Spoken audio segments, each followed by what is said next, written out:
Okay, my name is Shannon from shannonstudio.com, and we are here to talk about a creative life and what that looks like, what some of the things that we might do to help that, and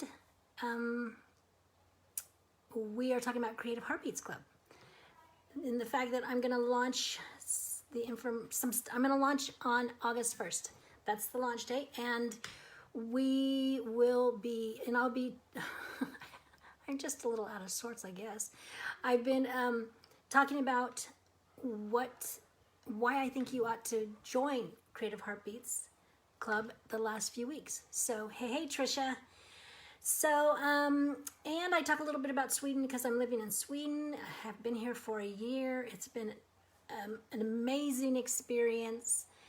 And we are in the light season where it stays light late. It is 8:30 here and it's light, but it's actually not as light as it usually is because it's cloudy. And this summer, we were here last summer and it was warm. I wouldn't say hot.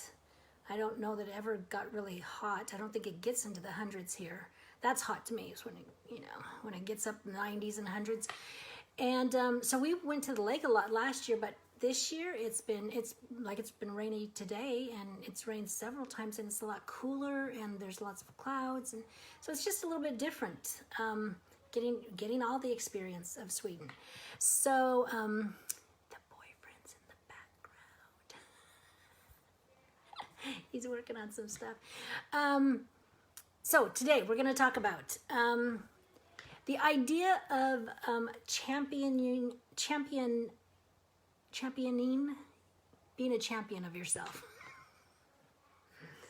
I love the English language. You could just switch it around if it's not coming out right. To champion yourself, to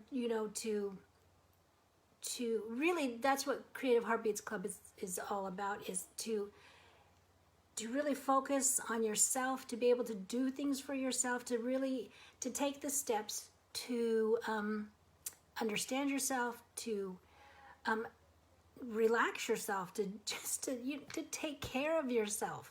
And we've talked numerous times about how about how creativity, it helps your well-being. So there's tons of videos about that you can look at. But there's a quote from the Art Therapy Sourcebook from Cathy, Malchiodi, Malchiodi.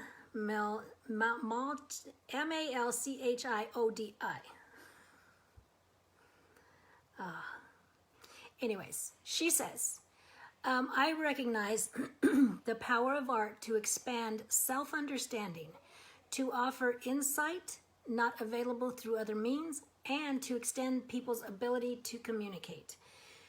So she works with art therapy, and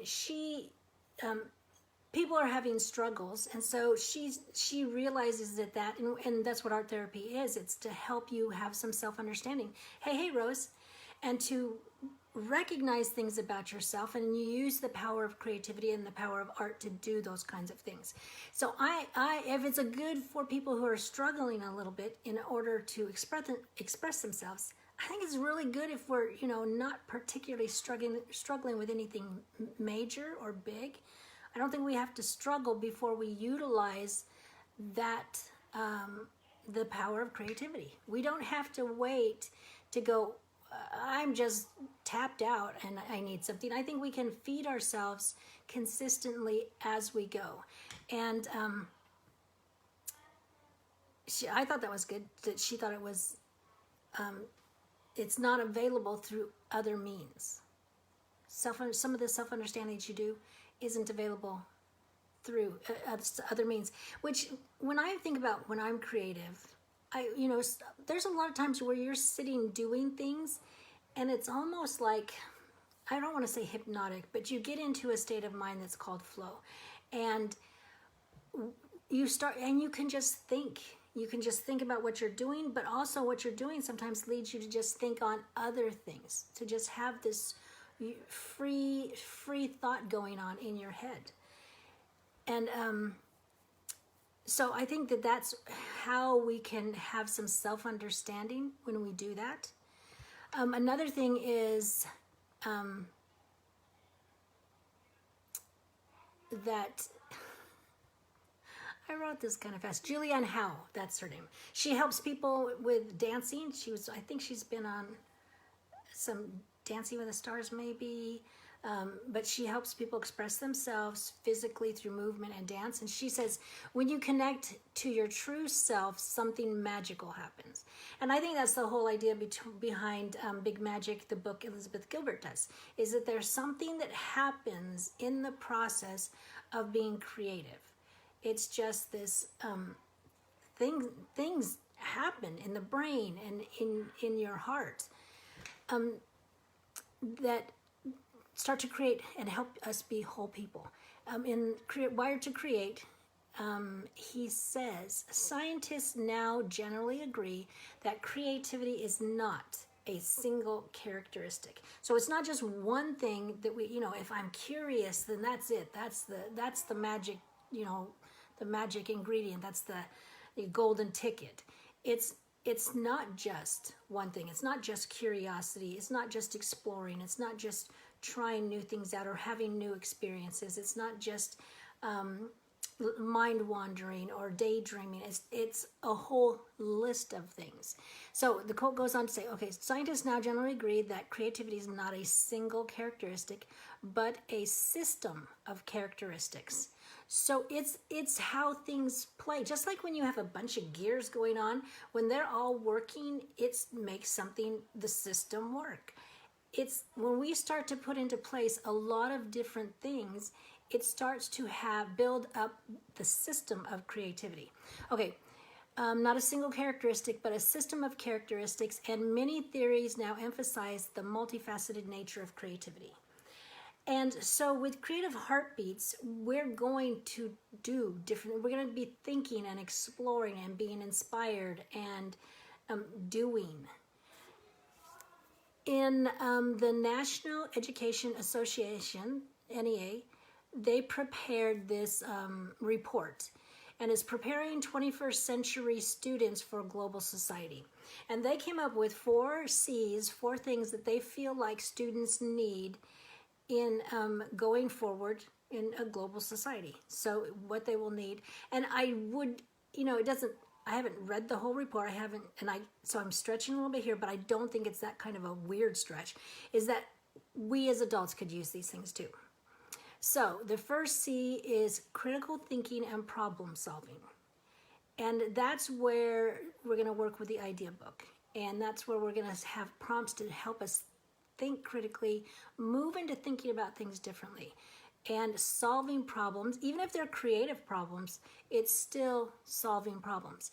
The next is communication, and hopefully, I don't know how our community will look, how it will exactly work. I have ideas how it will work. I have ideas how I'll set it up, but I don't know how you are going to be able to communicate. But there will be the communication and community component. Then there's collaboration. And same thing, we're going to be doing things collaboratively on some of it, and creativity and innovation. And we're going to be able to do things. So I'm like, oh, good. I think we're on the right track with Creative Heartbeats Club. And then the next quote is it's from Wired to Create as well. I missed a part of something the beginning of this sentence, but shed light on the fascinating perplexities of the creative mind. I didn't get the first part of that. And to encourage readers to embrace their own paradoxes and complexities, and in doing so, open themselves up to a deeper level of self-understanding and self-expression. If I remember correctly, it was like involving ourselves with creativity. And it was his book. He was saying in this book, he was trying to get people he was trying to shed light on the fascinating perplexities of the creative mind, and to encourage us as readers to embrace our own paradoxes, so our own contradictory things and our complexities, and in doing so, open ourselves up to a deeper level of self-understanding and self-expression. Especially when you make art. You're not making art well, in the beginning, you might be making art according to somebody's prescription about what they say, do this next and do this next, until we learn some skills. But at a certain point, we want to start to express ourselves. We want to start to put down what is coming from our own thoughts. And then he goes on, it is this ability to hold the self in all of its dimensional beauty that is the very core of creative achievement and creative fulfillment. And that's the whole idea, is that we have opportunities together to be able to self-understand, to self-express, to achieve this creative fulfillment, and to kind of just champion ourselves to take the steps to do that, to have the consistency, to be able to do it on a regular, do it on a regular basis, so that we can start to get those benefits of creativity. So that is the tip tonight, is to, be a champion to yourself, to, in any way, it doesn't have to be Creative Heartbeats, just in any way, move your creativity, yourself into creativity more. At whatever level you're at, move it just a little bit more, and then that benefit will move the needle a little bit more for you. So let's see, that's it for tonight. We have Tuesday, Wednesday, Thursday, Friday. So we have 3 more days. Awesome. All right, remember, you have a creative heartbeat. Listen for it, and I will be back tomorrow. Bye.